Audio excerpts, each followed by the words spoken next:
आज इतनी देर कर दी आपने मस्जिद में। हाँ बस वो फारूकी साहब मिल गए थे, उनसे बातें शुरू हो गई, वक्त का पता ही नहीं चला। वो फारूकी साहब तो दुबई चले गए थे ना, तो क्या वापस आ गए हैं?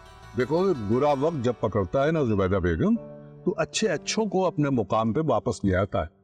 हाय अल्लाह, खैर क्या हो गया उनके साथ? जब बच्चे कमाने लग जाए ना, तो वो माँ बाप को खोटा सिक्का समझने लगते हैं, वो उनके लिए बिल्कुल बेकार हो जाते हैं। ऐसे ही फारूकी साहब के साथ हुआ। अपनी आसानी के लिए बच्चों ने जहां माल बांटा, वही माँ बाप को भी बांट दिया। हाय, ये कैसा बंटवारा हुआ भला?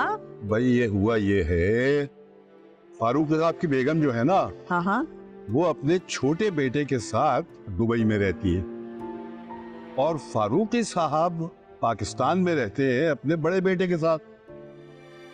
बस हर वक्त उदास रहते हैं फारूकी साहब, अपनी बेगम को याद करते रहते हैं। से शुक्र है हमारी औलाद ऐसी नहीं है। हाँ बस दुआ करो अल्लाह से, परवरदिगार हमारी औलाद को हमेशा ऐसे ही नेक रखे। अब्बा मियाँ, ये बिजली का बिल आया है। देखो आई, इतना बड़ा बिल? जी, वो पिछले महीने का भी लगकर आया ना, जमा नहीं करवाया था तो इस महीने 1,30,000 रुपए आया है। 1,30,000?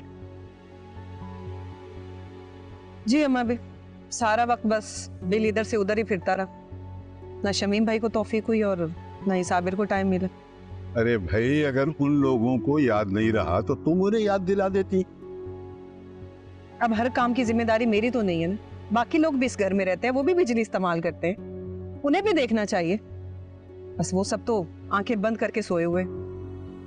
अच्छा अब बस कर दो रास्ता, अब शुरू मत हो जाना। अम्मा भी बोलते तो वही है ना जिन पे पड़ती है। अब मैं अकेली जान क्या क्या देखूं। भाषण भी खत्म हो चुका है, उसकी परेशानी अलग से हो रही है। तो बेटा, फिक्र और परेशानी से कभी कोई मसला हल हुआ है? वो अब्बा मियाँ ऐसे हालात कभी देखे नहीं है ना, तो इसलिए। देखो रास्ता, वक्त हमेशा एक जैसा नहीं रहता। आज अगर बुरा वक्त है तो कल इंशाल्लाह अच्छा भी हो जाएगा। और साबिर आएगा ना, उससे कह देंगे कि वो राशन ले आए। और सबसे कह देना कि सब लोग बचत करें। जी अब्बा मियाँ, लेकिन ये बात ना उस अनारा को समझानी चाहिए। सारा दिन कमरे में टीवी ऑन करके एसी चला के बैठी रहती मैडम। वाह राजदा वाह, जब देखो मेरी बहन के पीछे पड़ी रहती हो हाथ धो के। इससे पहले तो मेरी बेटियों के पीछे पड़ी रहती थी। क्या मसला क्या है तुम्हारा? ना मुझे क्या जरूरत है तुम्हारी बहन के पीछे पड़ने की, उसके ना काम ही ऐसे। अरे भाई, किसी बात को अगर तूल देनी हो ना हमारे घर में, तो एक सिरा रास्ता को पकड़ा दे और दूसरा जहां को। अम्मा भी तूल नहीं दे रही, हकीकत बता रही हूँ, और हकीकत आपके सामने है। अब अमिया, कितने का बिल आ गया जो ये इतना भड़क रही है? देख लो, दो इसे।